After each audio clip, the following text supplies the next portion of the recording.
अगर आप कभी कसीनो गए हो तो एक चीज आपने जरूर नोटिस की होगी, क्लॉक ढूंढना बहुत ही मुश्किल है। और सिर्फ क्लॉक ही नहीं, विंडोज भी बहुत कम होती है। ऐसा क्यों?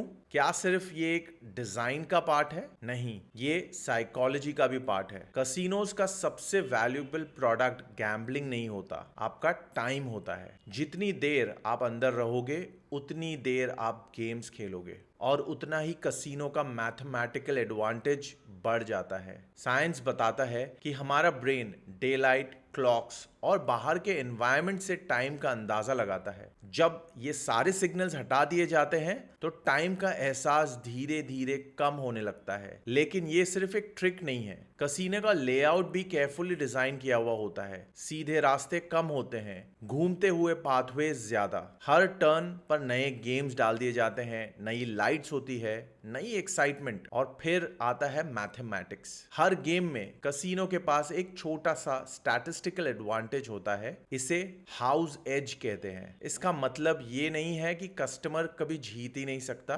जीत जरूर सकता है, लेकिन अगर गेम बहुत देर तक चले तो प्रोबेबिलिटी धीरे धीरे कसीनो के फेवर में काम करने लगती है। इसीलिए कसीनो का गोल आपसे जल्दी पैसा जीतना नहीं होता, गोल होता है आपको थोड़ी देर और रुका देना। और मुझे लगता है ये लेसन सिर्फ कसीनोज के लिए नहीं है, हमारा एनवायरनमेंट हर दिन हमारे डिसीजंस को इन्फ्लुएंस करता है। फोन नोटिफिकेशंस, सुपरमार्केट का लेआउट, ऑफिस का डिजाइन, यहाँ तक कि घर में रखी हुई चीजें भी। बिहेवियर सिर्फ विल पावर से डिसाइड नहीं होता, एनवायरनमेंट भी आपका बिहेवियर शेप करता है। इसीलिए अगली बार जब आप कोई डिसीजन लो तो अपने आप से एक सवाल जरूर पूछना, क्या मैंने ये डिसीजन लिया या मेरे एनवायरनमेंट ने मुझे इस डायरेक्शन में पुश किया? सोचिए, यही आज का फर्स्ट प्रिंसिपल है। कल मिलते हैं।